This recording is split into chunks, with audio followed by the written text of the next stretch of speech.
Come on, Livingston. We gotta go on and on and on. Together we can make it. We gotta go on and on and on. Come on, Livingston. Knocks it through. Mullen bursting into the box. Josh Mullen. Together we can make it. Mullen's ball across, it's turned in! It's Pittman who's got it! Livingston leads! Can they get the ball back in? O'Brien. Lead! And Livingston have the lead! Man, and score. If we march together. The full-time whistle blows and David Hayes celebrates! And the Livingston fans join in exultation. Come on, Livingston. Livingston have the lead against Rangers, and they are certainly rising to a few occasions on their return to the top flight in Scotland. Come on, Livingston. We gotta go. Hello, you're listening to Talk Livi, the podcast dedicated to West Lothian's football team, Livingston Football Club, and proudly sponsored by Starnut Apparel. My name's Angus, and today I'm joined by Euan. Euan, how are you doing? It's a weird one, isn't it? You know, relegation's been coming for months and months and months, essentially, but it's just that kind of flat, absolute flatness. If I was to compare it to when we've previously been relegated, like back in 2006, it was the first time we'd experienced it as Livingston fans, and almost felt like we'd got our hopes up a little bit. We'd won a couple of games back to back. We drew Dunfermline back in, and that game at East End Park essentially sealed it.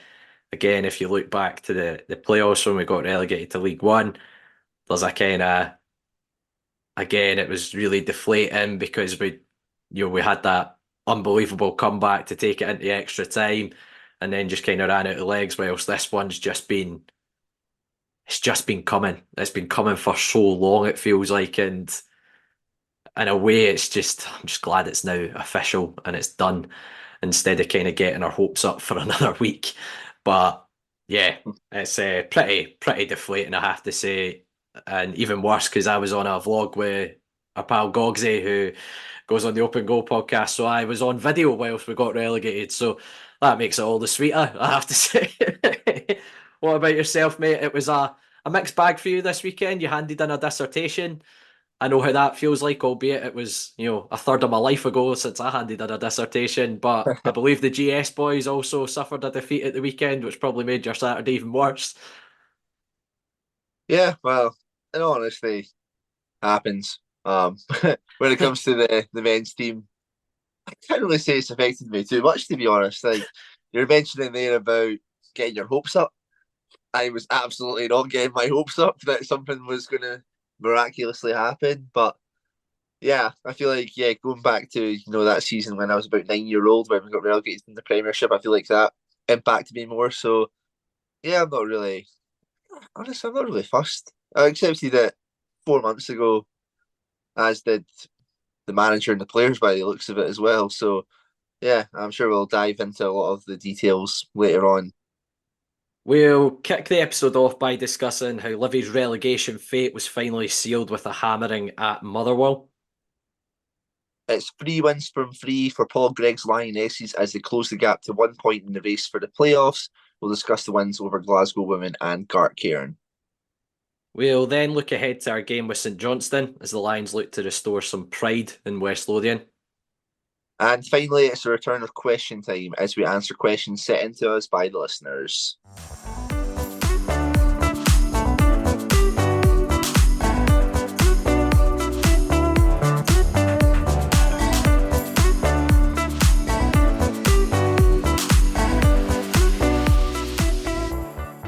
Livy travel to Fir Park to face Motherwell, looking to keep their faint survival hopes alive for another week.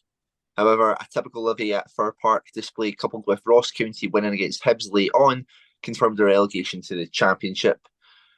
I think we're just going to talk about relegation and all the circumstances and all the impacts and stuff like that later in our question time kind of segment. Focusing solely on the game, Ewan, what were your thoughts on this match? Yeah, so we kind of spoke about would there be a selection headache for the manager. He almost had a full bench at the weekend. A lot of players were all of a sudden available for action at the weekend, but he did stick with the same 11 that won the game against Ross County, which I suppose is pretty consistent. A lot of managers would do similar, so I don't think there can be a lot of complaints on that front.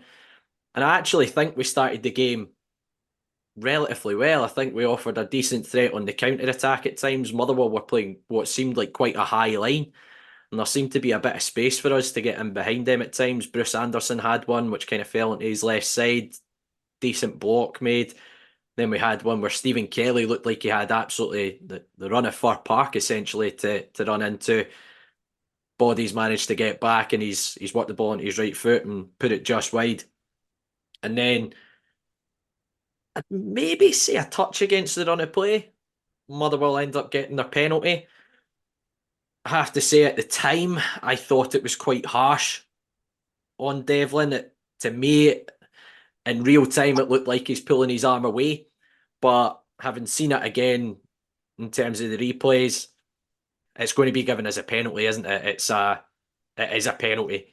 His arm is outstretched as the balls come in, and my only question would be how it's taken so long, once again, just sitting in the stand, how it's taken so long between two officials sitting watching it on repeat and then an official going and watching it again at the side of the pitch to get to the conclusion that it's a penalty. But Theo Bair, a man who's been in great form, I actually believe he won Motherwell's Player of the Year at the weekend as well. It was their awards night on Saturday after the game.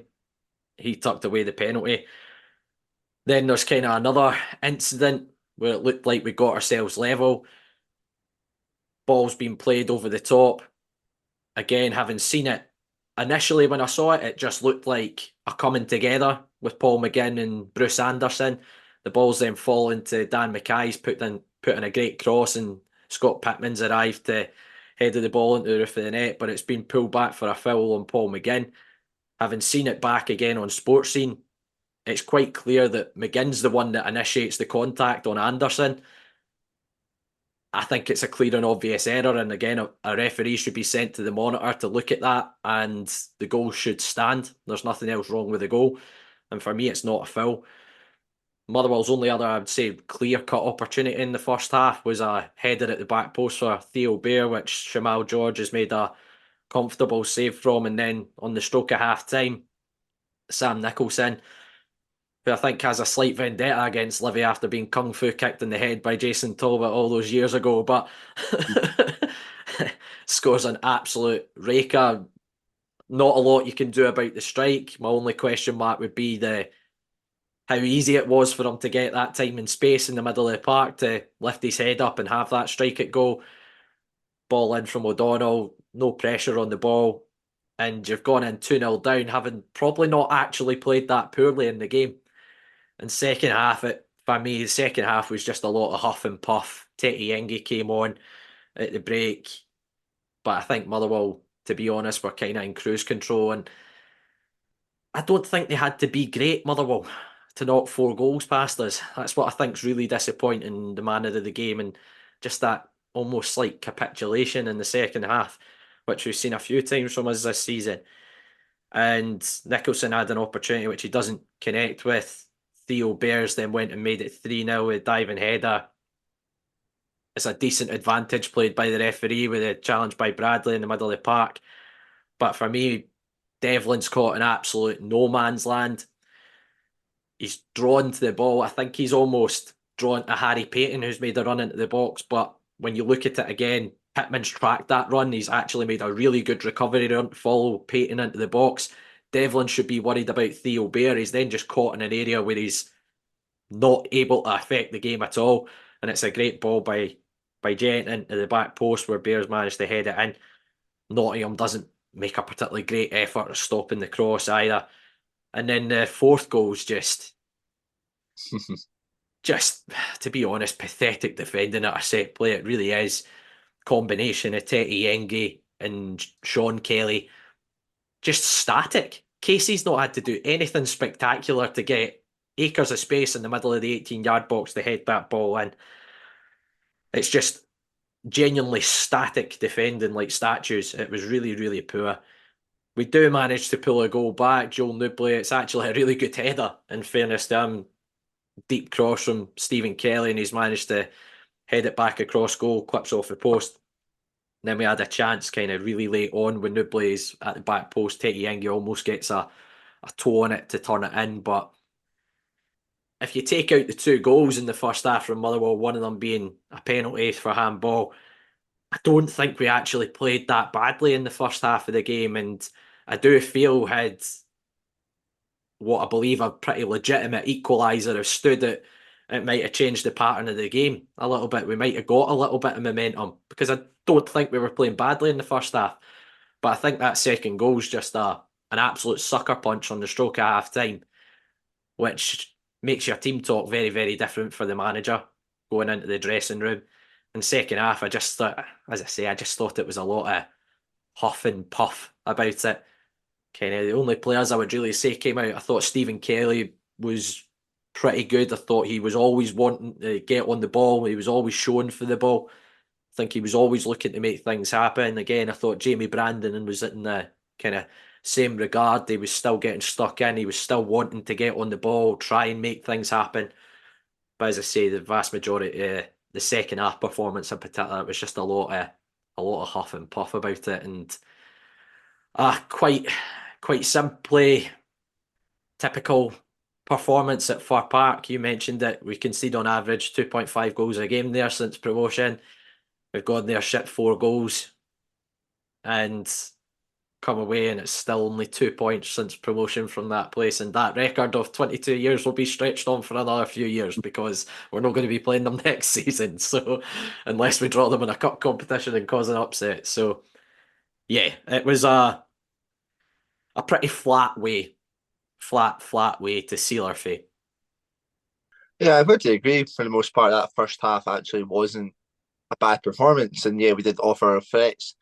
I think that yeah, you look at the setback of conceding a penalty and then having that VAR decision go against us with the goal that we scored does change the dynamic. And yeah, when it rains, it pours, and that's just the kind of luck that we've had this season. And yeah, I don't think that we merited going down 2-0 at half time. I don't think we really merited going down at all at half time, but that's just what's been happening this season, isn't it? And then the second half, it was just, yeah, all the bad habits that usually creep in. The defence simply just isn't good enough, and that's why we've ended up conceding what it's now 10 goals in the last 3 games against Motherwell, which Motherwell are a decent side and whatnot, but should you really be conceding 10 goals in 3 games against a team in the bottom half? Not saying that they're a bad team or anything like that, but like, that's a shocking record there. What, 3.3 goals a game from the last kind of 3 meetings? That's absolutely scandalous. And, you know, I wonder if there's many other teams who we have like as bad kind of like a record against, if that's probably the worst. But you can't expect to do anything if you're going to be shipping goals like that. And it's just a very disappointing way for it to kind of go out. I think, you know, we'd all resigned ourselves to the fact that it was going to be happening. You just kind of wish that there was a little bit more kind of fight to it in the end. First half performance fine, but yeah, second half it was just sort of, yeah, that third goal goes in and it's over for the most part. Disappointing, but expected. In all honesty, going to Motherwell, kind of knew it was going to happen in that kind of regard, and it's fitting for it because it's been a terrible place for us over the 6 years that we've been there. So yeah, one more season with conceding 3 goals at the final kind of run of games is yeah, it makes sense for us to go out that way. But aye, that's it. Well, as we kind of spoke about, that is the final nail in the coffin. It was a late goal from Jordan White, which properly sealed their fate. Regardless, I think if the game had stayed 1 each, that would have been us down anyway.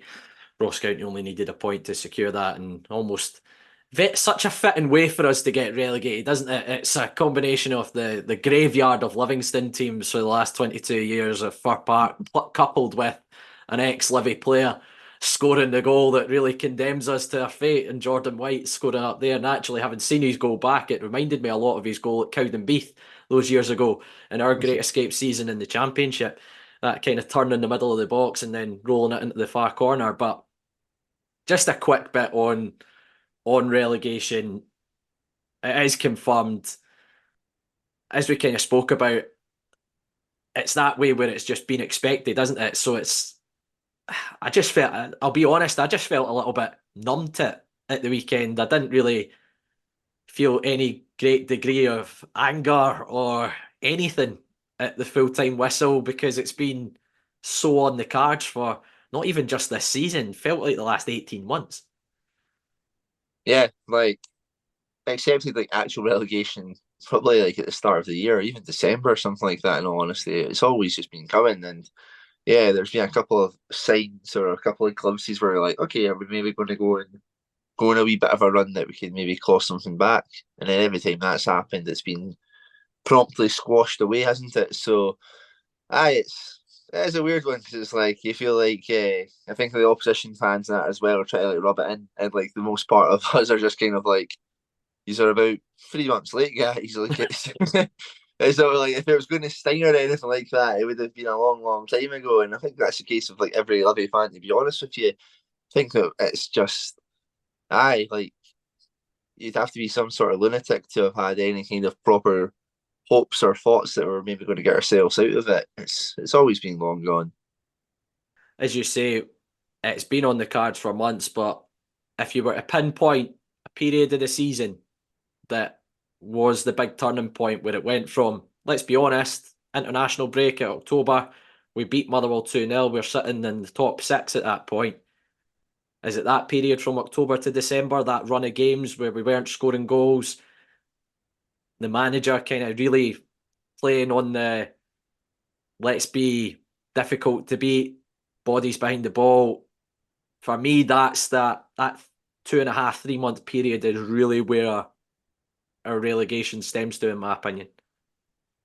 Yeah, it has to. I mean, considering you're not even taking shots on goal, how are you expecting to win yourself any points? Like, it absolutely has got to play a big, massive part of it. We've played, a good chunk of the season pathetically. In all honesty, that's the only way we can describe it. And we'll probably get into like things like later on and stuff like that regarding like playing style and stuff like that with recruitment. But is anybody going to want to go and play under that? Probably not. I think like pinpointing like an actual game or so is probably the 2 losses to Dundee within a week is probably the moment that I was just like, right, we're definitely going to be, down at the bottom, because those 2 performances, well, the first one, how we gave away like stupid goals, of petulant red card and stuff like that. I think that really kind of got the ball rolling as to, we might actually be in trouble here, compiled with that shocking run where didn't even attempt to win games. Yeah, for me, the Dundee games, I kind of agree to an extent, albeit I'm commentating on the game at Dens Park, and I actually think we played relatively well that day, and we're just undone by a bit of magic from McCowan with a stunning free kick he scored. The games for me where it really, really started to highlight this season was the away game at St Mirren. Mm-hmm. The substitutions, it was all like for like at 1-0 down, seemed almost content with that. And the game at Tynecastle as well. I actually remember, albeit Hearts have had a fantastic season, but at the time they weren't firing on all cylinders and there was a team to get at there. But I actually felt embarrassed about how we approached that game coming away from it. I mind messaging Laurie, who does Hearts TV, after the game and almost feeling apologetic about how we played in that game, because I was that embarrassed about it. And for me, that was the big alarm bells were starting to set in for me, was at that point. And those alarm bells were pretty accurate, let's be honest. But yeah, we'll obviously come on to talk in a lot more detail about what our relegation has in store for the football club as a whole, what it has for the playing staff, for the players. But yeah, it's let's be honest, such what seems like a fitting way of us going down on a whimper at a ground where we've notoriously been poor at since promotion back to the top flight, and our 6-year stay in the Scottish Premiership is officially being brought to an end.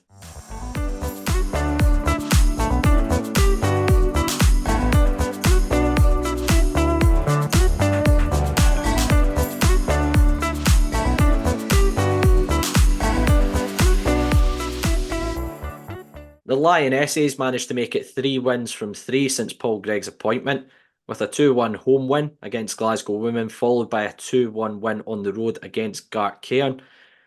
Angus, it's certainly set up for an exciting end to the season, because that's the girls now cut the gap to 1 point all of a sudden, with Kilmarnock in second place. When we recorded last week, it was a Wednesday before the game against Glasgow Women at the Tony Mac, but obviously you were there to cover it on the socials as always. Another decent win for the ladies.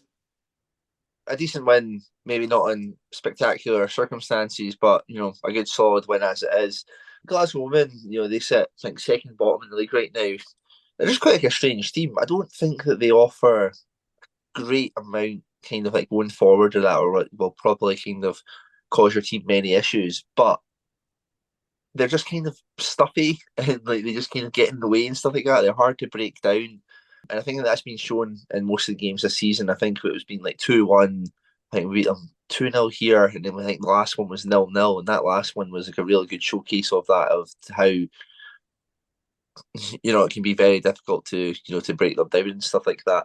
Even when you look back to that first game against them, it's taken an absolute screamer from 40 odd yards from Beth Mackay as well late on to kind of seal the win in that game. So it shows you that they've, albeit their league position sitting second bottom, but they're competitive. Yeah, aye. I think that maybe that lack of like attacking threat is what's kind of hampered them this season. I think they got beat off of Stirling Uni, who are bottom yesterday. And I don't know if that's maybe the kind of cause and effect is that they are quite a hard team to break down, but don't really offer too much. And I think for us, we just had to kind of be patient and wait for the right kind of opportunities to come in and stuff like that. We managed to get a good goal from a corner kick. Ashley Elizabeth's corner was met very well by Lauren Evans, who had a good volley into the top corner, keeping up a good run of form for her. And I think that kind of settled us a little bit. I think that we were always going to be a little bit confident that our own back line and that was going to be able to sustain their attacks. Fortunately, we were able to make it 2-0 in the second half. Anna Dickoff with a really good finish into the bottom corner. We gifted them a goal, to be fair, but a couple of minutes from time. A free kick from the back ends up getting kind of cut out, and the Lassie's done well to finish a 1-on-1. But other than that, I don't think that there was particularly much to kind of talk about within the game. I think that we were professional about it, and although it wasn't a great spectacle, it wasn't a great watch, to be honest. Getting 3 points was the main thing in the end, and we managed to do so. Yeah, absolutely. It's a quality we kind of spoke about a lot last season, was grinding out results, wasn't it? And at this period of the season where it is, especially for their league position and where they're kind of standing at this moment in time, it is results that's really counting towards clawing that gap back with Kilmarnock, isn't it? So it's a good quality to have that they're showing that grit, determination to get over the line and just get the 3 points. Yeah, absolutely. I think that although there's been kind of like some changes within like the setup and stuff like that, I think that the team genuinely do kind of want to like fight for each other and stuff like that, which maybe quite similar to last season as well. But yeah, that's definitely a positive to kind of be taken from it as well. Going into the Gartcairn game, I think is actually quite similar as well, Euan, that those games are always quite fiery, I guess, is maybe the best way to put it about it. I think that they've been kind of, since their existence, one of our kind of rivals within the league, having come up through like the championship and stuff like that as well. It's always a very competitive affair between us. And again, that was very much shown yesterday. It always seems to be horrible conditions when we've been there. It's actually been quite nice through here for the last kind of week or so. We get to MTC Park and it starts pouring down with rain. Not quite as bad as the last time we were there, where it might have been the coldest place on the planet Earth. But a first half again, I think we went close with Bryony Ross, and I think that we headed one off the line by Shannon Mulligan as well. But there wasn't too many kind of clear-cut opportunities within this game either. It was very much this is probably more of a battle than the Glasgow Women one, I would say. I think that both teams were trying to like thread balls through into the final third net, but both kind of failing for the most part, as either running through at the goalkeeper or both defences were doing very, very well to kind of like hoover it up and stuff like that. The second half, very much the same, bar a 10-minute spell. We actually did do, one of the first kind of occasions we did like a proper build-up. We ended up getting a goal. Hannah Davey and Anna Dickoff did really, really well linking up.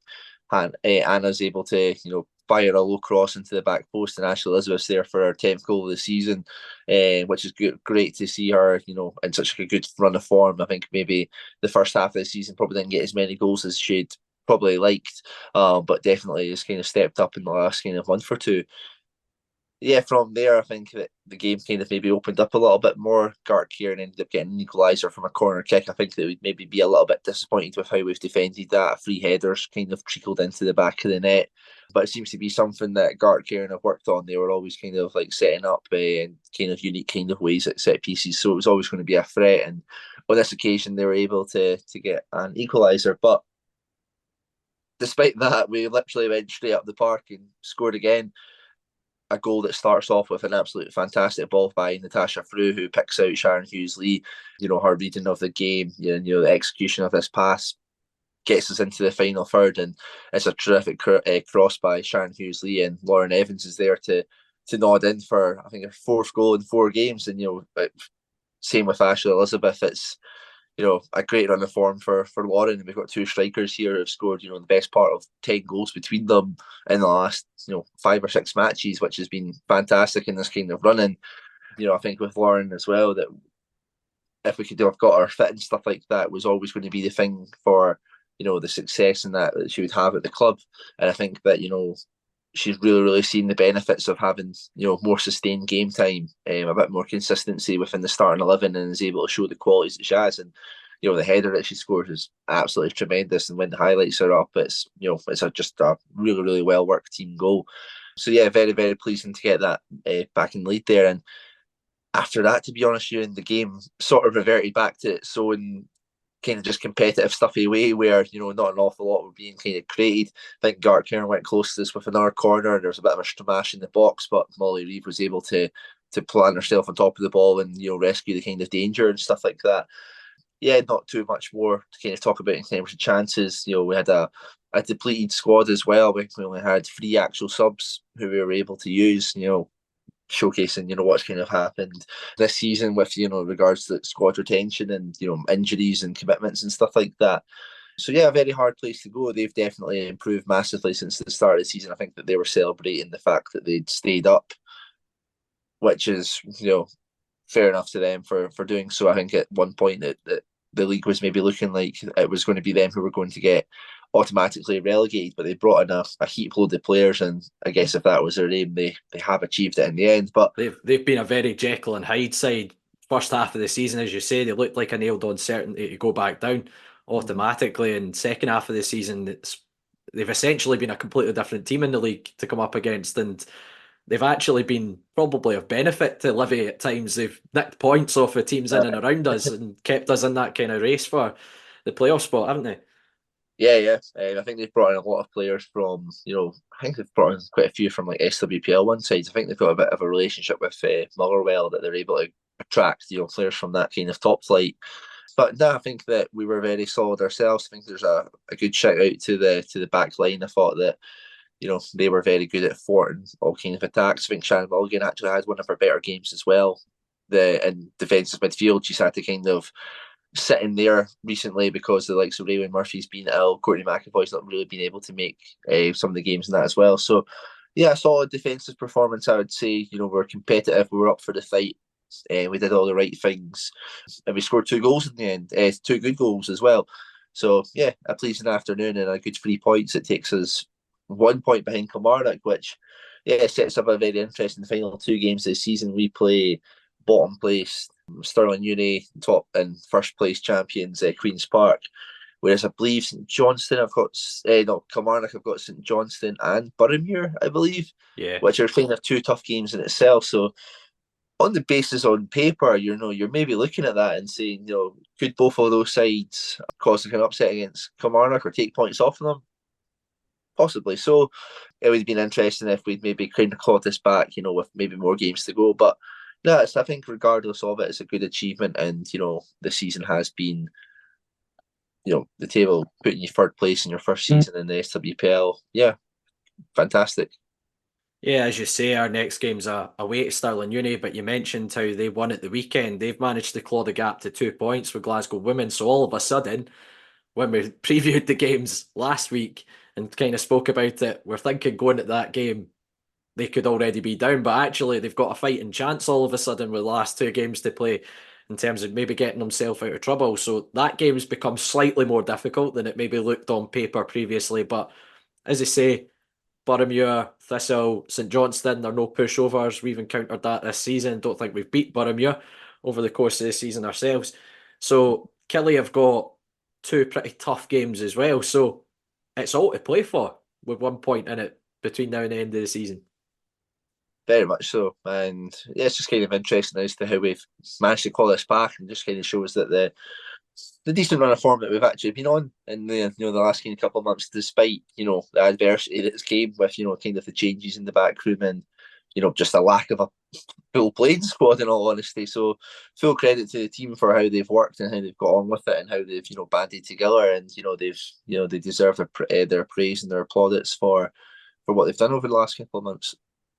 Absolutely. So, look, the men's team are down, they're out. Let's try and get behind our women's side to have a right fighting chance of potentially getting into the playoff and an opportunity at promotion to top flight of Scottish women's football. So I'd encourage everyone to, one, get along to Stirling next week, and then if we're still in it, obviously getting back down to the Tony Macaroni Arena for a big game against Queen's Park on the final day to see if we can get into that playoff spot.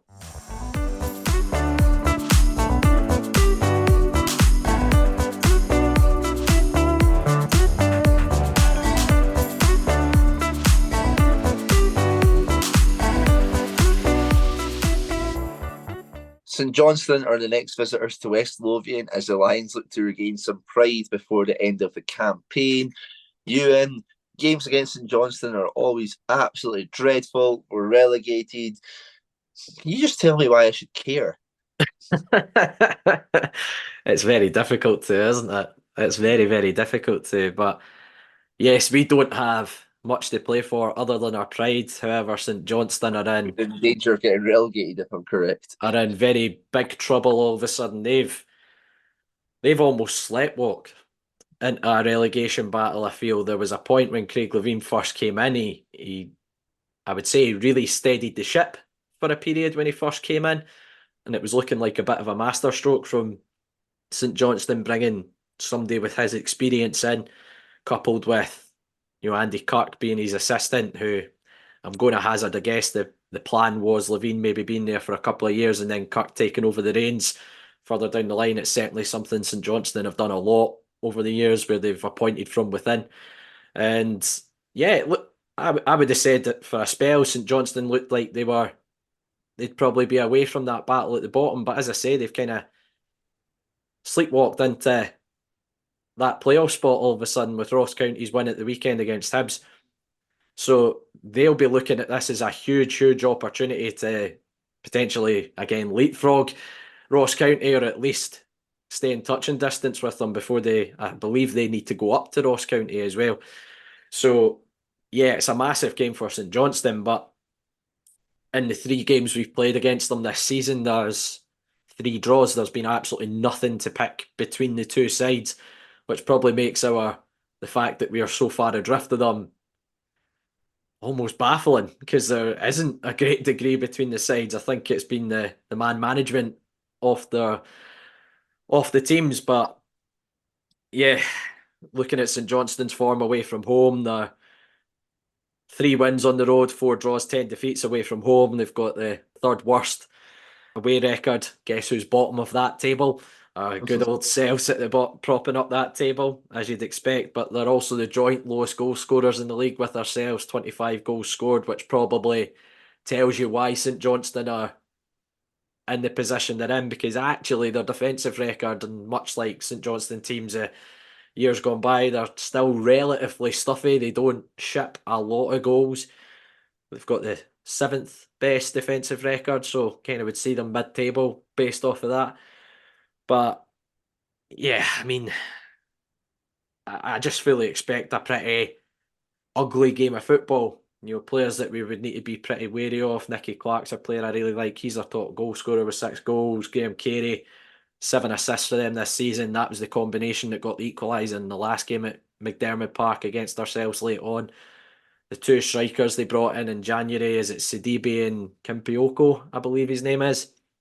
They certainly offer a good threat in behind. They've got bags and bags of pace, which, looking at our back four of recent weeks, would be a decent game plan for St Johnstone, is to try and stretch the game with them up top, because our back four isn't blessed with pace when the ball does get turned in behind them. So if I was St Johnstone, that's what I'd be looking at to cause them problems. But I'd probably say the exact same thing up the other end for us.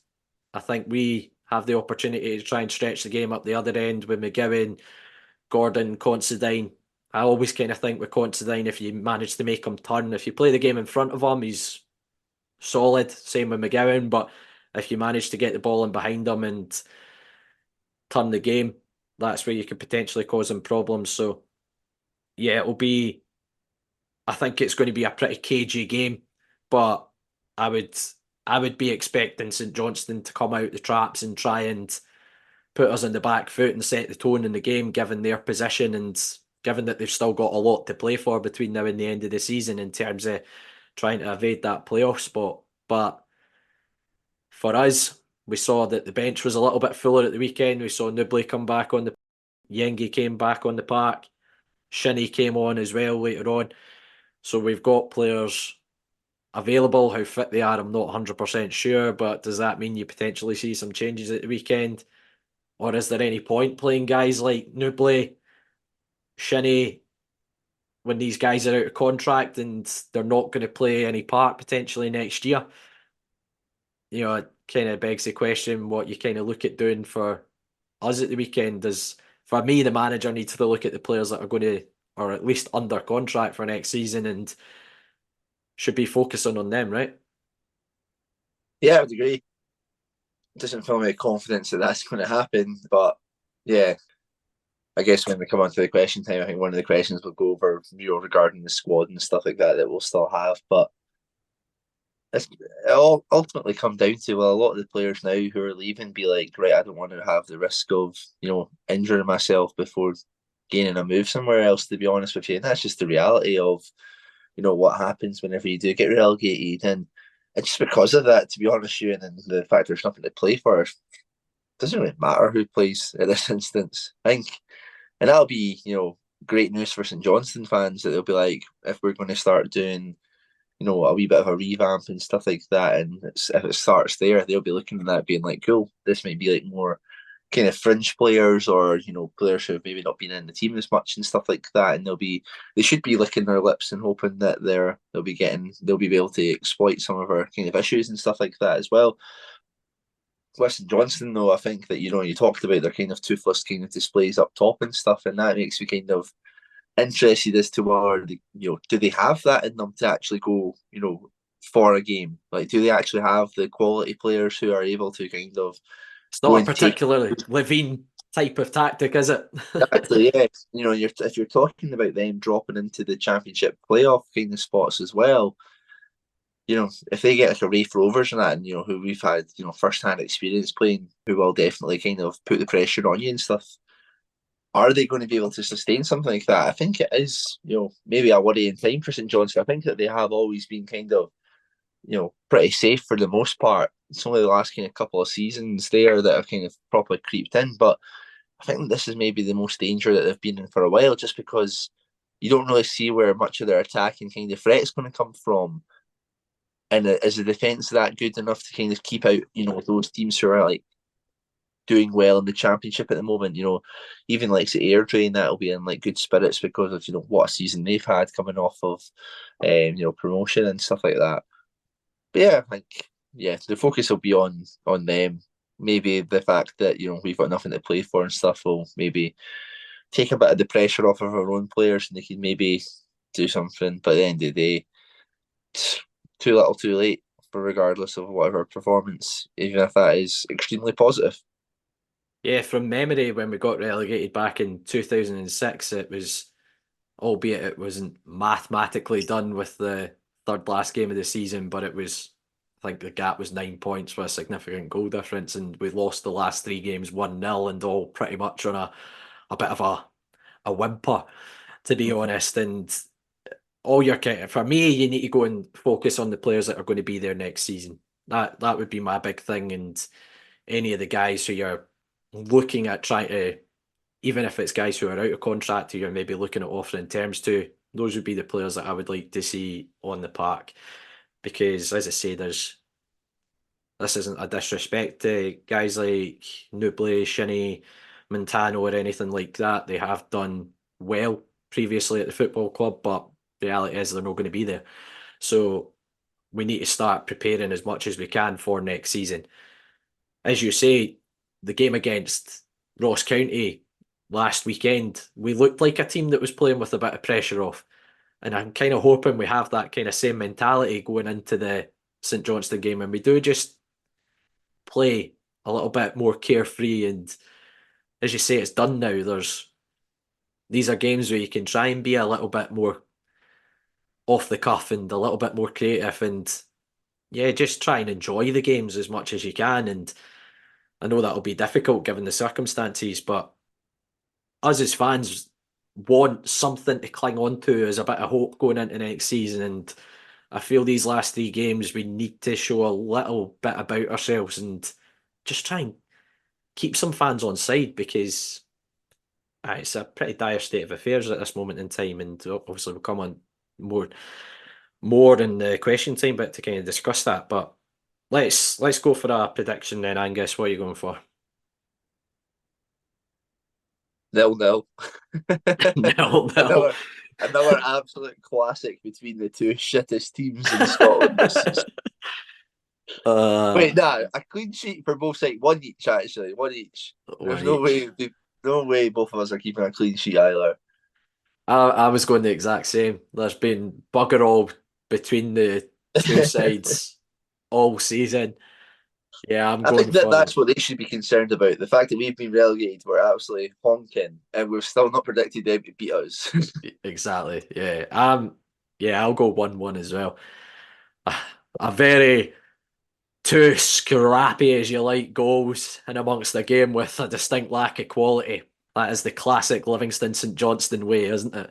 Over our 6 years back in the top flight. But who knows? We might end up with like Michael Devlin at left wing or something, and then we'll end up losing 1-0. Marvin Bartley comes back. He's now left Queen of the South. He signs and goes on the left wing. We'll actually come on to talk about Marvin shortly. But yeah, here's hoping we can get some sort of performance out of the team, and starting with that game against St Johnstone at the weekend.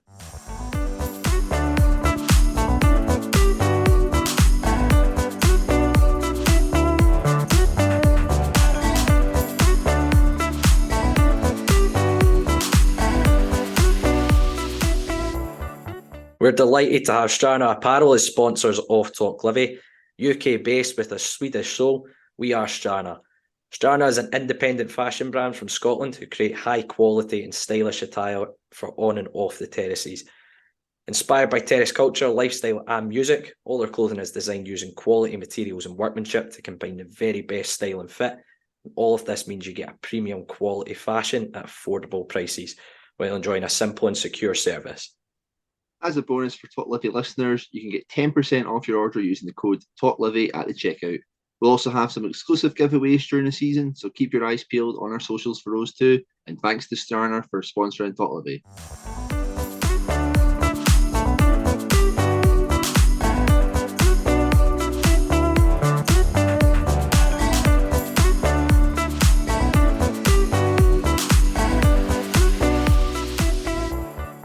It's the return of question time as we answer questions sent in to us by the listeners.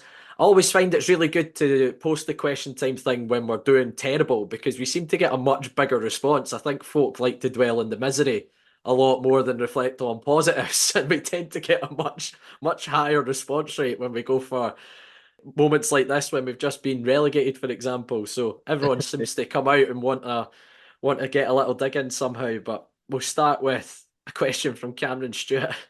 Why do we do this to ourselves?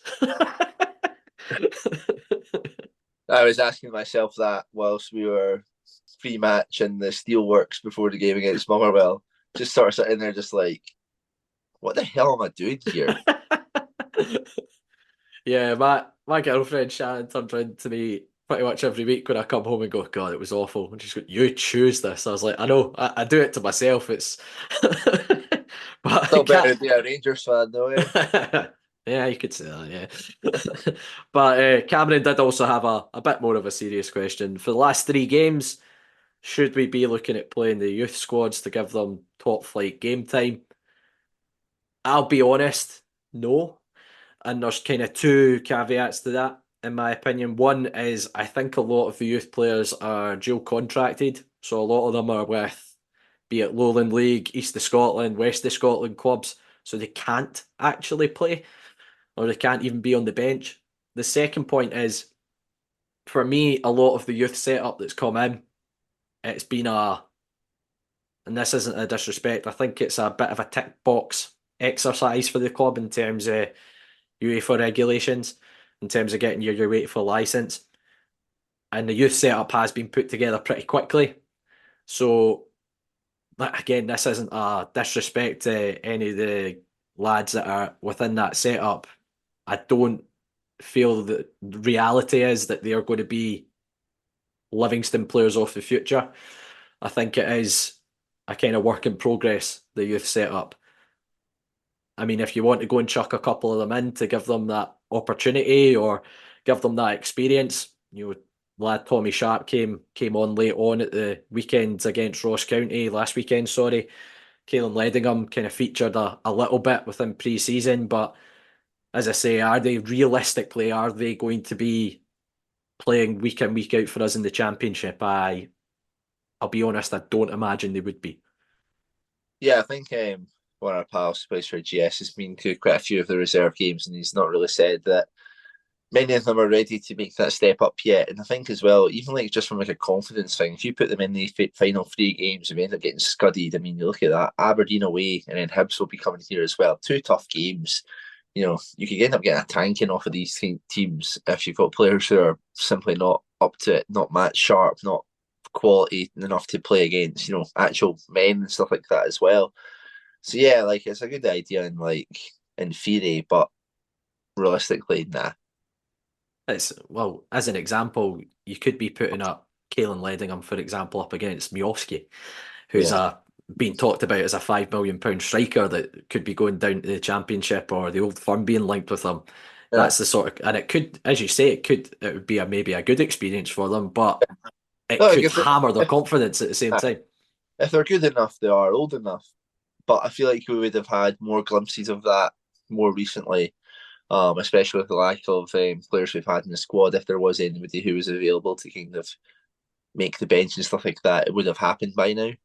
Yeah, I would agree. If I'm always of the opinion, if you're good enough, you're old enough, and I do feel if they were good enough to be playing every week in the first team, if they were better than what was there, they would have been at this point.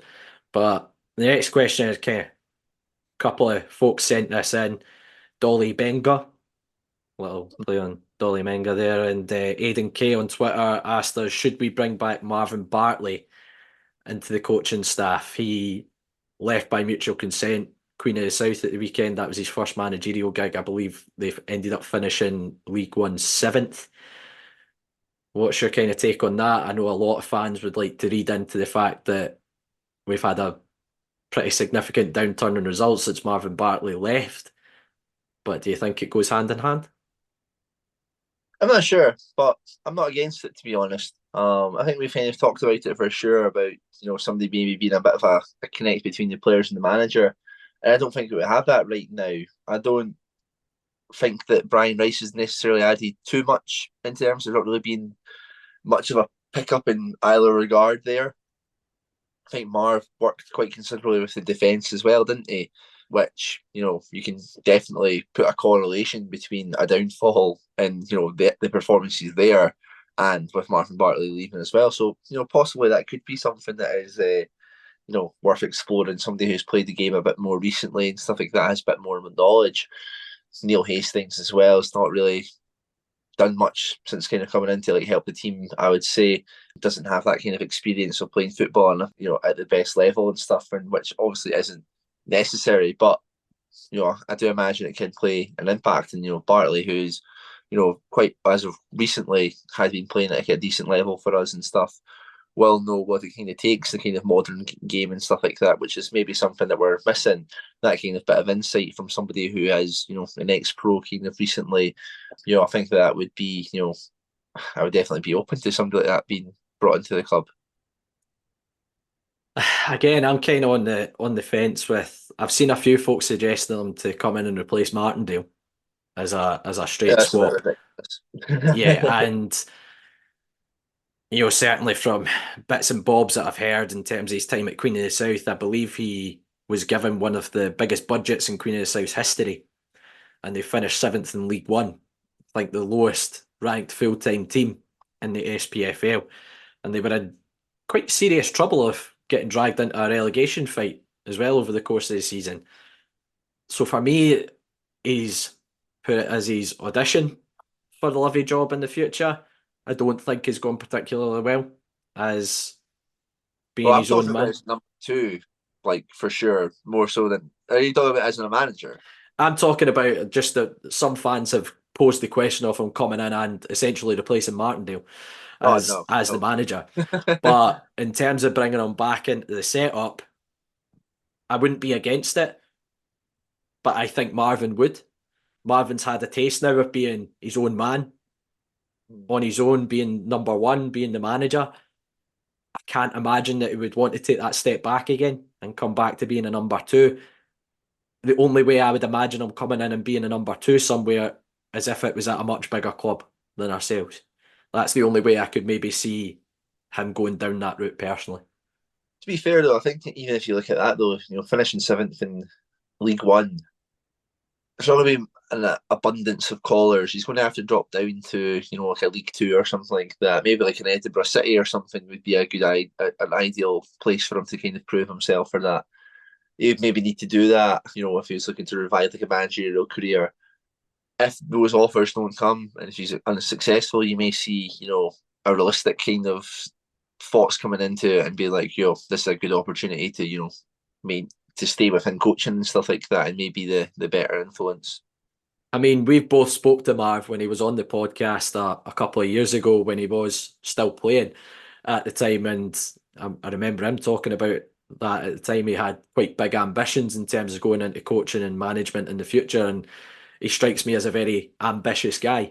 So I can't imagine that this setback in his first job with Queen of the South would deter him from taking another job and maybe going further down again to raise his stock again and then again make that step up to a bigger club further down the line. So I get the impression he wouldn't want to go back in and be in the background. I think he would still want to go in somewhere and be the manager, be in control a little bit. And I can't imagine him coming back into the backroom staff. But personally, wouldn't be against it either because I do have a lot of time for Marvin. He was excellent in both capacities when he was at Livingston. So as I say, I have a lot of time for him, so I wouldn't be against it. The next question from Matt Hay.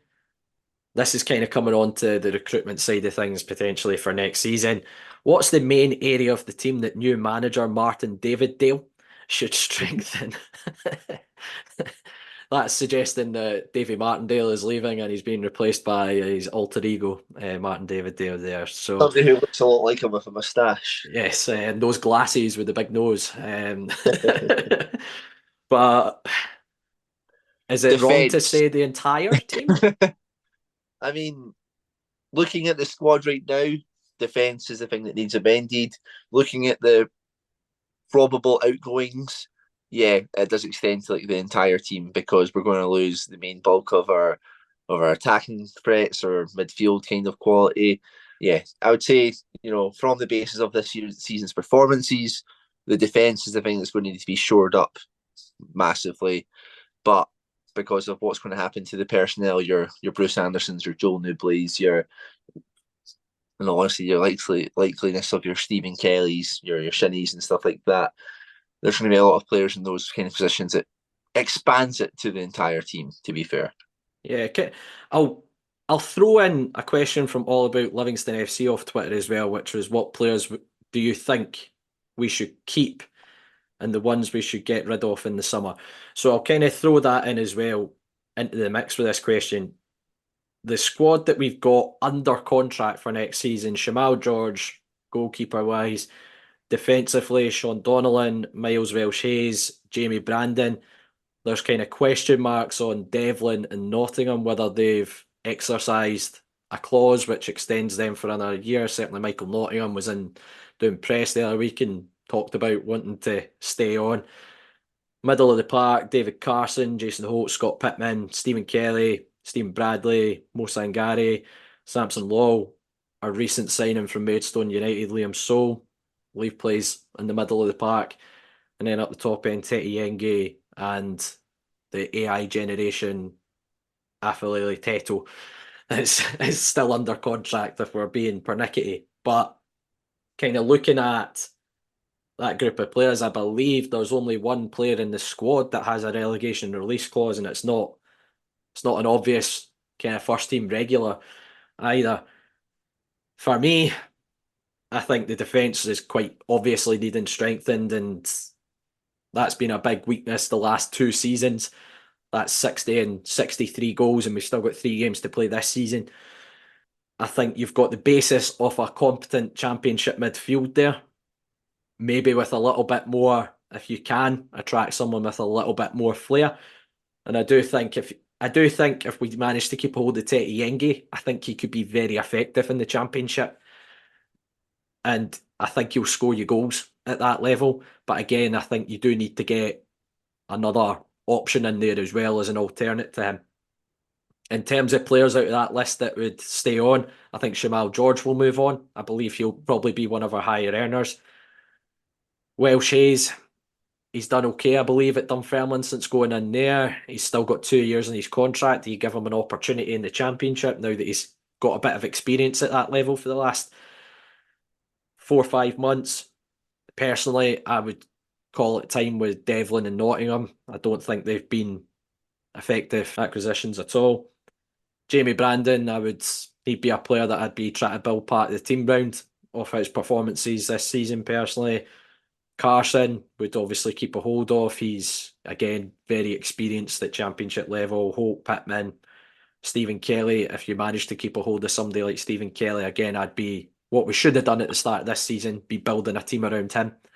Bradley, again, I think maybe dropping down a level I would keep a hold of. I think, again, he could be a decent player at that level. Sangare, for me, I would probably just call it quits with Sangare as well on that list. Samson Law, he's gone to Inverness. He's maybe got a little bit more game time at that level. We've not seen an awful lot from him. Could he be an effective squad player? Don't know. And obviously, I've kind of mentioned Tete Yenge. So, however, the manager has mentioned that he's got 12 or 13 looking to stay.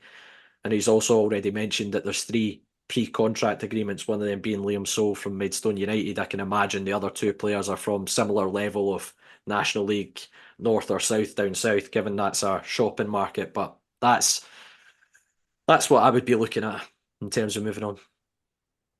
Yeah, I can't disagree too much. I think that, Welsh-Hayes, get him in, see what he can do. Did a decent job at Dunfermline. Jamie Brandon, yeah. Sean Donnellan, is he able to stay fit? Depends on how much money he's on. What kind of benefit would make the kind of decision for that? We cannot make the same mistake we did with Tom Parks, with Devlin and Nottingham. There's not a point going into next season if, Devlin's not going to be, fully fit or, at a level to play for us well enough. Michael Nottingham's just simply not been good enough as well. And if these are 2 players, I think will be a couple of our higher earners as well. It would be absolutely ridiculous for us to kind of go into next season with them as well. Yeah, there'll be better out there, or there'll be people like in the lower leagues or that we'd be able to get because they too have been so poor this kind of way. Going to have to bring in a couple of left backs, obviously, because Montano and Penrice will probably be both off ski as well. Yeah, midfield comes down to who you can keep a hold of. If Holt and Stephen Kelly are somehow here, then yeah, that's who you build your team around, because those are 2 players who are Premiership quality and should not be anywhere near the Championship. Yeah, Stephen Bradley, I think, is an interesting one. I don't think he's really shown too much in the last kind of 18 months or so. Maybe going down to that level might help. But again, it's another player who's struggling with injuries and stuff like that as well. We're actually going to get the best out of him. who knows, maybe we need to start looking kind of elsewhere. I think we've done that quite a lot recently where we've been like, oh, we can get X, Y, and Z fit, and then just never have. Yeah, I don't know if that's maybe unfair how you can kind of quantify that, but yeah, it's going to be a full refreshing, and the fact that it said about 12, 13 players are looking to remain, I think that's quite a scary prospect in all honesty. Who that entails, I don't know, but at the same time, you're talking about a whole bunch of players there. Who's going to take them? Who are you going to offload them to? It might just be that we're stuck with them in all honesty, which could cause us more harm next season as well. In terms of players that are out of contract who you could realistically maybe tempt into a season in the Championship, I think Jack Hamilton, I'd be pretty content with him as a number one goalkeeper at that level. Yeah. I think when he's came in this season in particular, I think he's been solid. Sean Kelly's one I'm 50-50 on. Is it one where it's a better the devil you know? I'm probably edging on the way of just move on from it, but he could be one who's maybe, if you're looking at I know you're giving me a look here just now. I'm more looking at it from a financial point of view. I Yeah. wouldn't imagine Sean Kelly's one of your higher earners, and he's maybe somebody that you could realistically keep around and he could do a job at that level.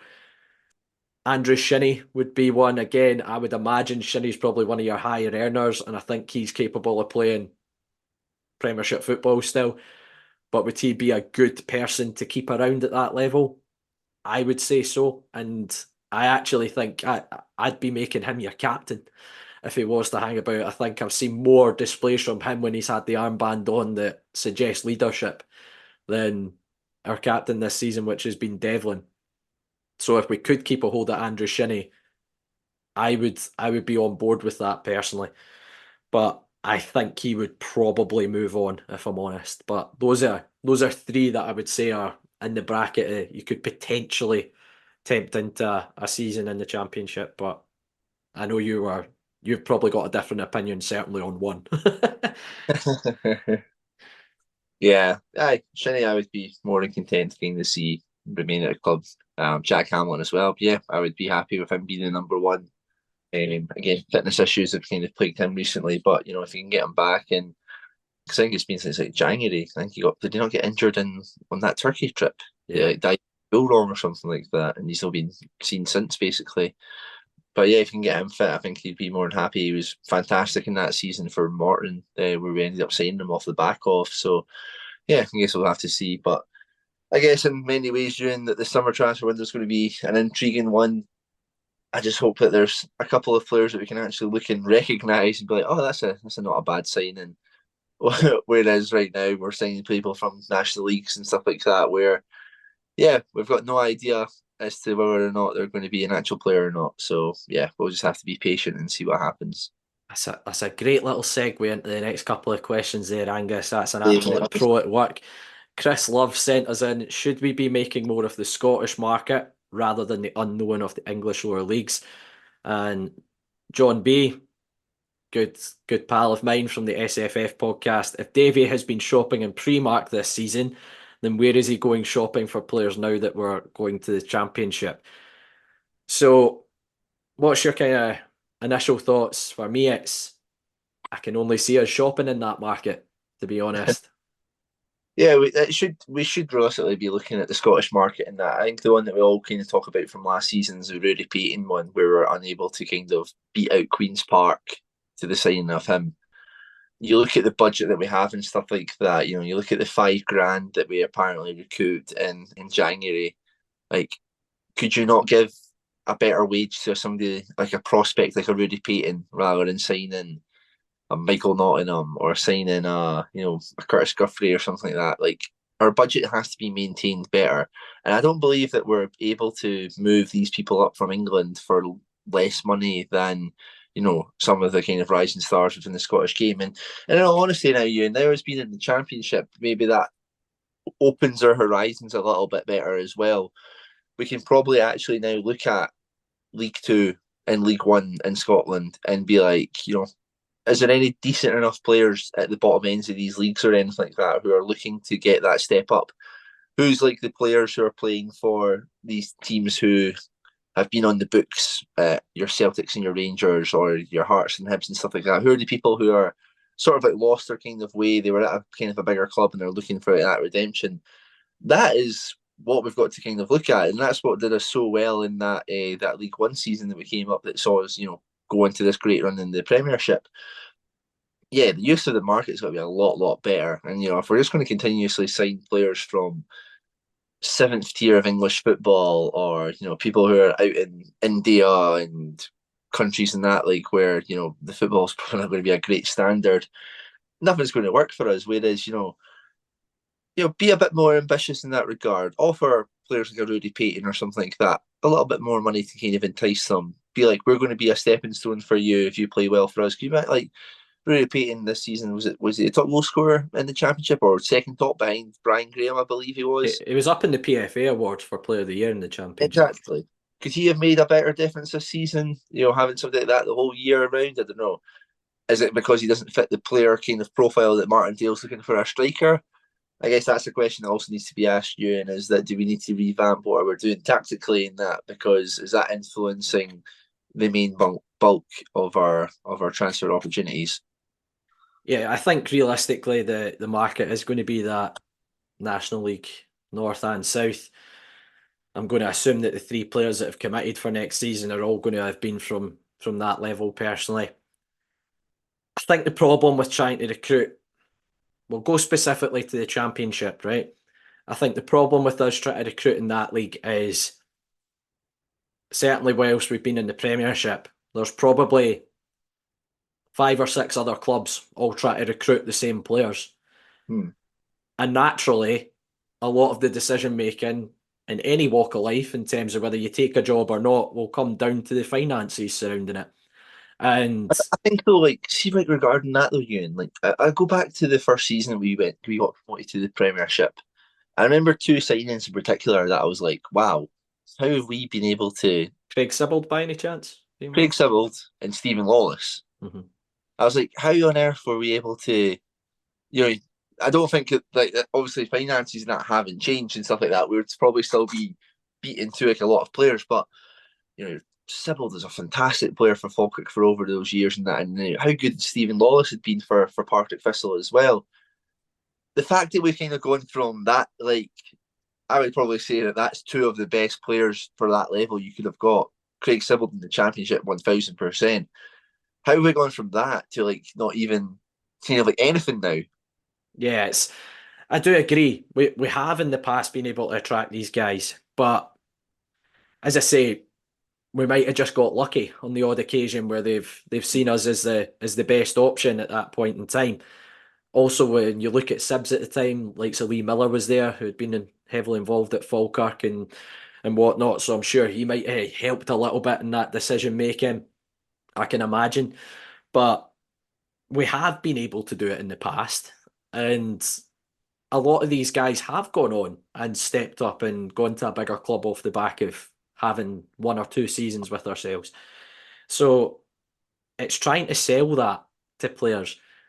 In terms of looking at the leagues, I think there's a striker in League 2 who we know very, very well at the football club, who I would take in a heartbeat in the Championship, and it's Mark McNulty. He's currently playing at Spartans until the end of the season. He'd had a little spell out in America.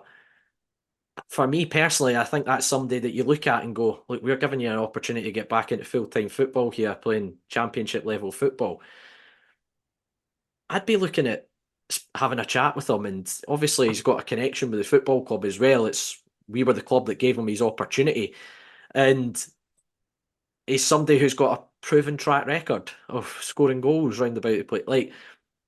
There are players out there who you could have a conversation with and potentially attract to the football club. To kind of answer John's question, if we're shopping in Primark before, we've surely gone to Poundland now. If you're talking about, if you're using Davy Martindale's analogy, which, as I say, I kind of listened to his comments that he made about the signings we've made, and he's like, I want these guys because they were committing to us regardless of what league we were in. But I also think that kind of sets the standard of what type of players you're maybe attracting, and I don't want to have a dig at the guy, Liam Soule, who's coming. I actually believe he was at the game on Saturday as well. I'm not wanting to have a dig at him because he's obviously had a decent season at Maidstone, got to the latter stages of the FA Cup. I think the lowest ranked side to ever get to the last 16 in the FA Cup. Big upset against Ipswich as well, and amongst that. But we don't know anything about them. We don't know what we're expecting from these players, and how much does the manager know what he's getting from these players? How much has he seen these guys play? And they're being given a 2-year contract. You're tied into that. So I think you need to try and be a little bit more incisive with players in and around the championship. I would rather get players in when we're going into the championship. Kilmarnock did this a couple of seasons back. Tommy Wright's recruitment was heavily based on guys that had been there and done it at that level. Our recruitment when we went into League One, went into the championship, it was about getting guys who had been there and done it in those leagues. For example, when we went down to League One, Sean Byrne had won the league with Dunfermline. Mikey Miller had won the league with Morton. Crichton and Lithgow had been competent centre halves at that level with Airdrie. We went and got guys who have done it at that level, and we're obviously built on that going into the championship season. But I feel like we need to. I know it's difficult because any of the kind of top players in the championship are naturally going to attract interest from certainly the bottom half of the Scottish Premiership. But we need to try and be a little bit more incisive to these guys, in my opinion. Yeah, like even like looking at like League One and stuff like that. Like, so see if Hamilton don't get promoted this year, who are their best players in that? Who can you take from them? Who can you manage to attract to the club in that from there? Who will be desperate to get back into like the championship and stuff as well? I don't know if there's just like an element as well, Euan, that like I think we've talked about this times with Martindale where it can be sometimes they overcomplicate things or overthink things. I think by looking at like a different market, he thinks that there may be like an element of thinking that he's like, oh, I'm thinking like so far outside the box from like some people and all of that. Whereas, we maybe need to just be a wee bit more simplistic and closer to home with, our transfer strategy this year. Yeah. Now let's kind of look towards next season. We spoke a little bit about the squad. Philip Blanchard asks, is Martindale the right manager to get Livy promoted next season? I think that it's an interesting one because off of the back of the form, absolutely not. For some reason, though, I'm slightly coming round to the fact of giving this transfer window and kind of like seeing what happens there. I guess I can see like some people's points of view where it's like, can they the credit in the bank and stuff like that. At the same time, though, it's such a difficult one regarding, how badly and how poorly we've been. I think it'll be very, very telling quickly on, to be honest with you, because there'll be no excuses this time if we start playing the same style of football that is just hopeless and hoofing up the park. If the transfer kind of recruitment goes so badly as well, he's only got until Christmas at the maximum. If he manages to turn it around, then great. But could he do it in the championship? You've looked at the games that we've played against championship teams this season so far, and we've managed to turn it around into positive results. With the hits to the budget, would be able to do the same? I'm not too sure. In terms of like a replacement and stuff like that, I'd be looking at like Dougie Emery at like Morton. Would you be able to entice somebody like that with coming to Livingston? But I don't know. It's a weird one. I don't know why I'm kind of like coming around to accepting that. I think that might be the large part of it. To be honest, Euan, is that I don't see it changing, so that's why I'm just sort of accepting it's not going to change. Ideally, maybe would be good for a little bit of a freshen up, but there is all this kind of drama that's going on behind the scenes that is likely to be the biggest influence in it more often than not, right? Yeah, I'll kind of tie in a question from Ross Wishart, who actually owns the club right now, and I think that question could have a big He owns the bearing. club. Yes, I think that question could have a big bearing on whether Davy Martindale gets the opportunity to be the right man to take us to promotion next year. If I'm looking at it purely on the football side of things, I'm with you. I'm a little bit on the fence with it. I've always said Martindale has credit in the bank, and if we were to go down, he would get an opportunity in the championship. I kind of always envisaged if we were to go down, we'd go down kicking and screaming and not be going down on the whimper that is this season. Do I think Davy Martindale is capable of putting a team together that is effective in the championship? Yes, I do believe he is capable of doing that. He's done it in the past with the same football club. My question is, do I trust them to do it? That for me is based off his recruitment the last couple of seasons. Do I trust him to put a team together that's effective? I think I'm probably erring on the side of no with that. But the question from Ross, who actually owns the club, we've obviously got a court case which should come and bring an end, hopefully, and clarity to the situation. If the court case goes in favour of Hogarth, Sunna, and Bjorskins, I think one of their first actions as the majority shareholders of the football club will be to oust the current figureheads at the football club, which would be John Ward and David Martindale, and quite possibly Dave Black as well. Whether they would, keep him on, I don't know. That would be, for me, I think the clarity on the situation at the football club is going to come out of the back of that court case, and what we'll see next season, or who may be in the dugout, or who will be running the football club. Because I fully believe that if they were to get control in this court case, that's going to be their first action. Yeah, can't disagree. It's just such like a murky kind of thing, isn't it? Like, what is going on? It's basically what needs to kind of be clarified up, and there's really not too much kind of information coming out from the club and stuff like that. So we'll need to wait, and I feel as if it's just gonna be like one random morning that we're just gonna wake up and the landscape just changed massively. Yeah, who knows what's going to happen in these kind of circumstances and stuff like that. But it is very much some sort of like a civil war that's going on right now between the club and, unfortunately, it's people like us, Euan, who are dedicated supporters and stuff like that, who are caught in the middle of it, because we are left powerless, uncertain, concerned. Like, there's not really much we can actually do. I see like the levy for like Life Trust, and that's trying to like get itself back running and stuff like that, to try and engage even just in a dialogue with the club and kind of figure out what's going on. But yeah, I think that in all honesty, to a lot of the questions that were probably being answered regarding next season and stuff like that, it does rely on what's going to happen with these court cases and stuff. Yeah, I mean, just to acknowledge a couple of questions that were sent in kind of along those same lines. Mr. Robertson on Twitter, very official, Mr. Robertson, but I believe he's a teacher by trade. But yeah, he kind of asked if there was any open fans forums. You mentioned the trust are trying to put something in place, hopefully with the football club, and I'm going to assume something like that will materialise once we know the outcomes of these court cases and get a bit more clarity on the situation.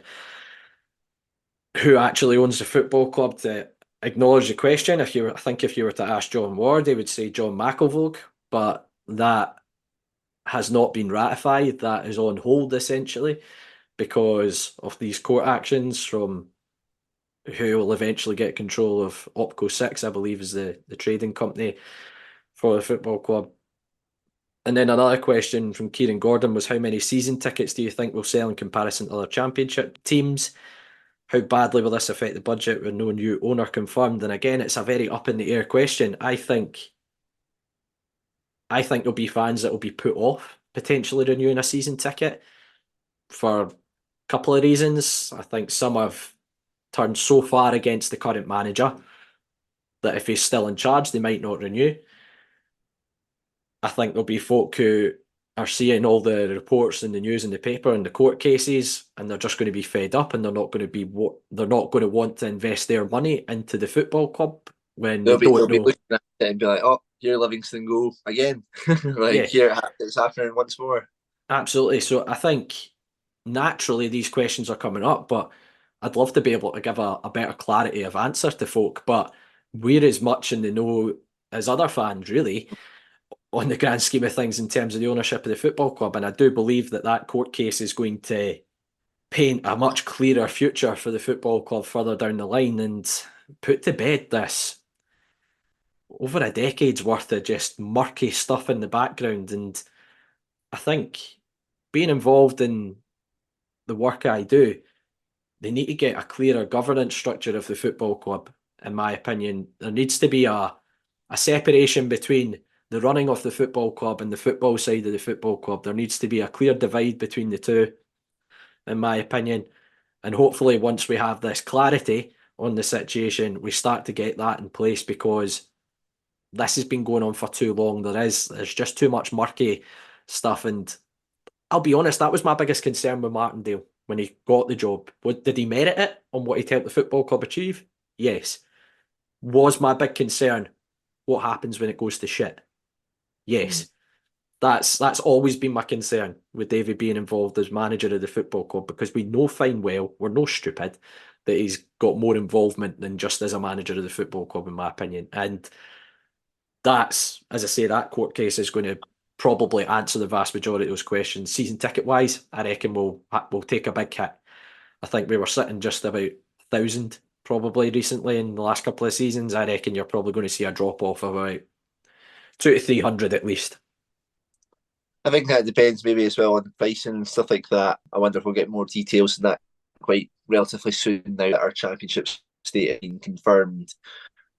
If we're sensible with that, a bit of a risk point for the likes of like ourselves and all of that. I feel like there's a lot of fans who maybe there may be elements of being a bit emotional right now with like how the season's gone and stuff like that, and rightfully so, and saying that it wouldn't renew because of X, Y, and Z. But at the end of the day, Euan, I don't think people like me, myself, and you can be kept away. I think that we maybe have like intentions of being like, nah, I'm staying away for a bit whilst this is all kind of working, and then once like, the tickets come on sale, we'll be like, oh well, can't help yourself essentially. So yeah, it'll be interesting to see what happens there in that regard. Yeah, another few questions. We got loads, as I say. So thank you so much to everyone that sent them in, and we do apologise if we don't get around to all of them. Otherwise, the podcast could go on for several days, which I'm sure none of you want to listen to us talk for several days. But yeah, a question from Douglas Horn: what's our realistic expectations for next season? Again, it depends on these court cases. Because we've got no idea what kind of like budgeting that we've got. Just as a team coming down from the Premiership, yes, we should be looking to be coming back up, or we should be in the playoffs. If we finish outside the playoffs, that is a bad season, I would say, kind of regardless. The talks of the kind of like parachute payments and stuff like that you get from like the UEFA kind of like coefficient and teams playing in Europe and Scotland, that seems to be a fairly substantial amount of money that we should be getting, which gives us a massive advantage over a whole bunch of teams. Although we might not have the same fan base as a whole bunch of them, that kind of like extra £1 million or something like that should be something that is very, very beneficial to us.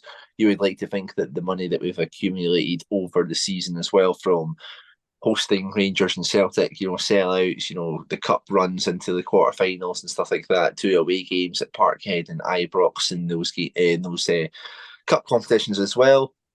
You would like to think that we should have something in the bank to kind of merit that. The players will be leaving that you'd imagine that our playing squad budget should be going down, and we should be able to attract, it's not going to be hard for us to get any better players considering how badly this season went, to be fair, regarding the budgets. But yeah, I think that there isn't a reason as to why we shouldn't be looking for a positive kind of way to the season. If we finish outside the playoffs, I think that's a bit of a disaster, in all honesty.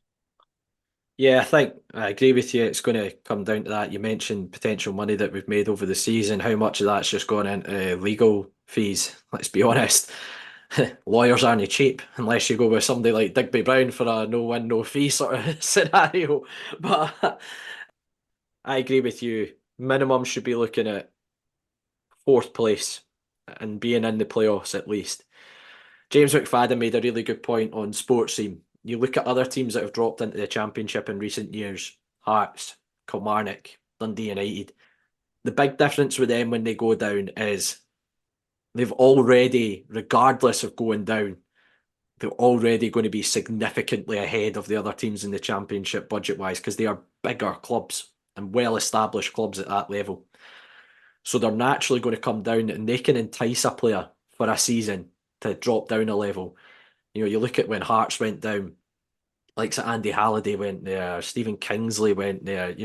They managed to attract players who are much, much better than the Championship, but because of the size of football club, and they can sell that, we're spending 1 season here and then we're back up into the top flight. We don't have that same pool. You mentioned the parachute payment.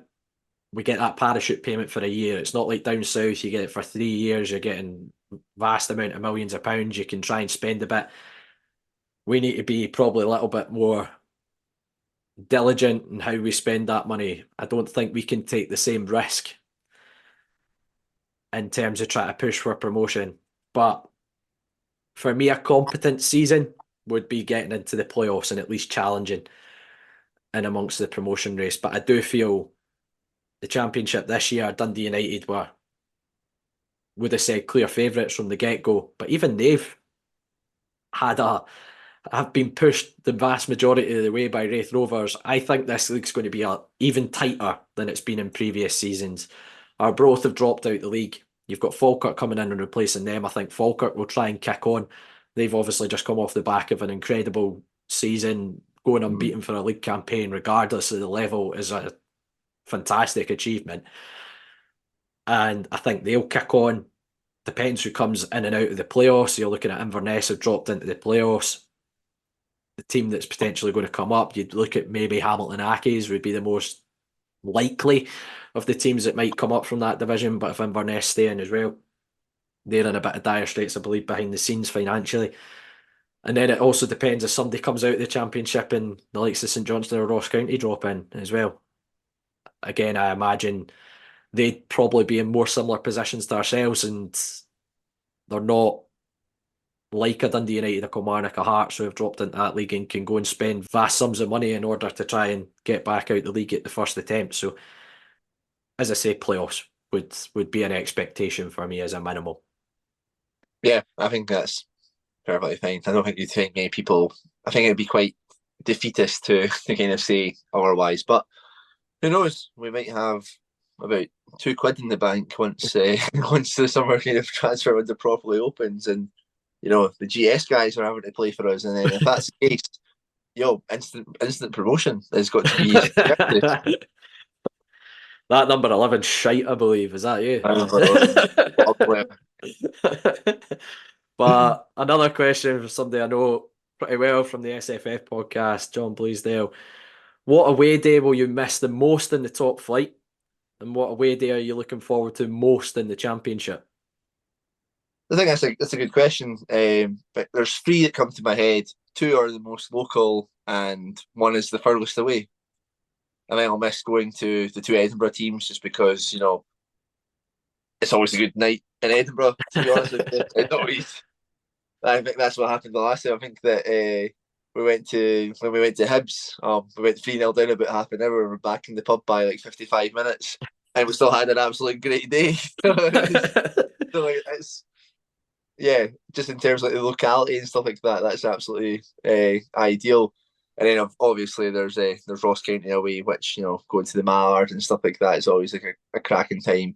Again, we had a class night up in Inverness like after that. So yeah, I think that those 3 are the kind of standout ones there for sure. In terms of next season, I mean, if Inverness are in the league, I guess that's your replacement for Ross County, isn't it?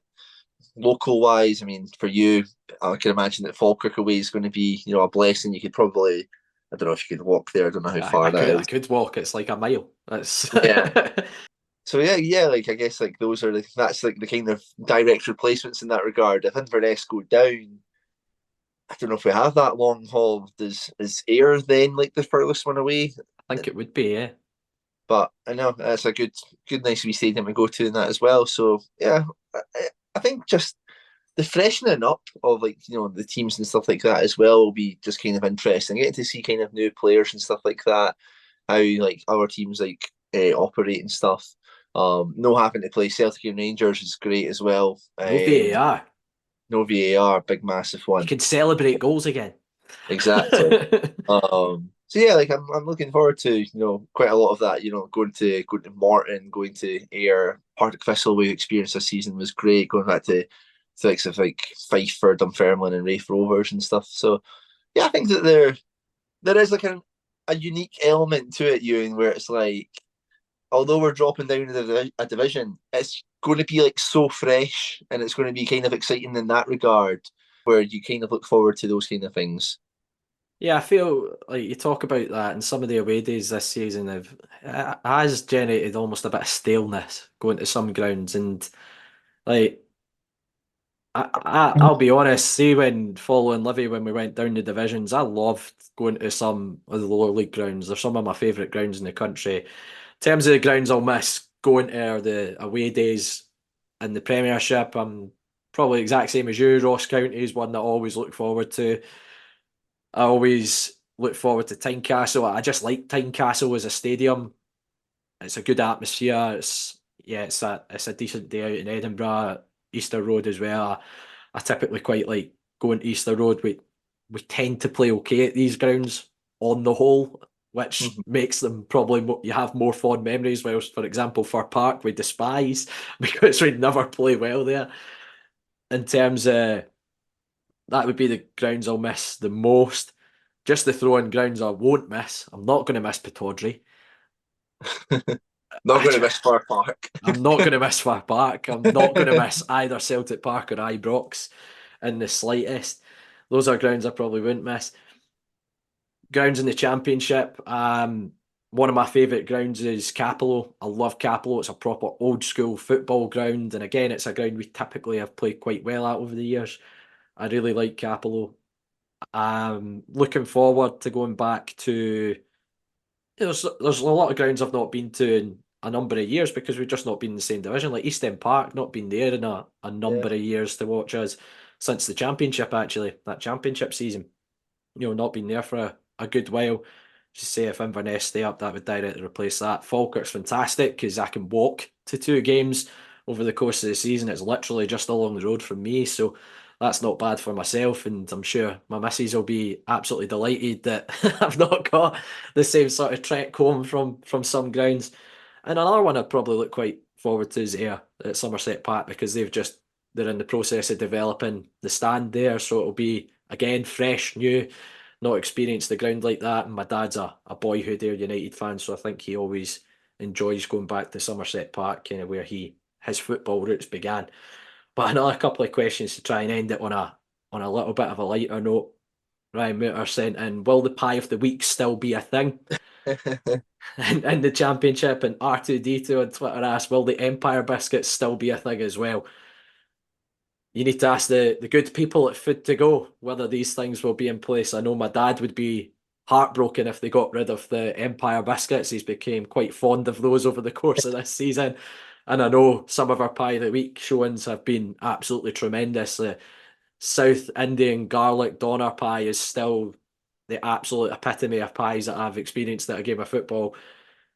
But people at Food to Go, tell us, will these still be a thing?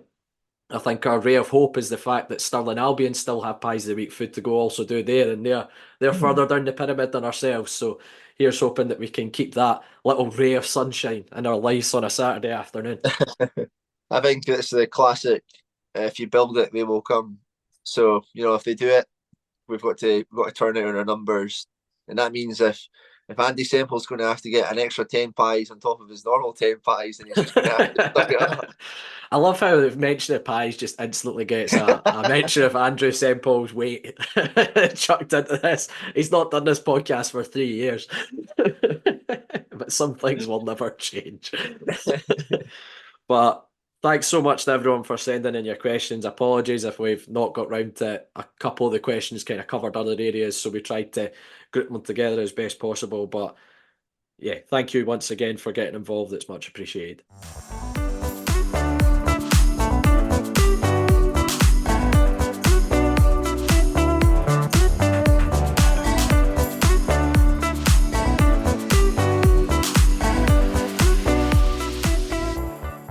That's it for this week's episode of Talk Livi. We really appreciate you tuning in every week, and we'd love to hear your feedback. You can leave us a review on iTunes or drop us a message on Twitter, Facebook, or Instagram. As Angus said, we're on Twitter, Facebook, and Instagram, so simply search Talk Livi to find us. You'll find all the links to our weekly episodes on there, and any shares and likes are always appreciated. All our episodes are available on all the usual podcast streaming sites, including iTunes and Spotify, and we're also on YouTube, and we'd love you to subscribe to the channel. If none of those options suit you, though, all you have to do is head to our website, talklivipodcast.libsyn.com, where you'll find every single episode we've done over the years. That's it for this week. Thanks to all our listeners for tuning in. Let's hope for a better week following the Lothian's finest football team.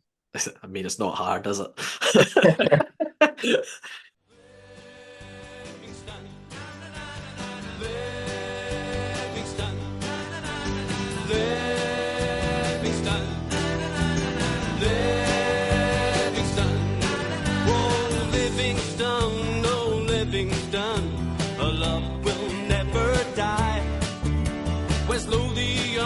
West Lothian is our battle cry. This is the place from which we hail. Livingston, oh Livingston, it's up to Ammonvale. Livingston, Livingston, Livingston, oh Livingston, oh Livingston, we love it when you score.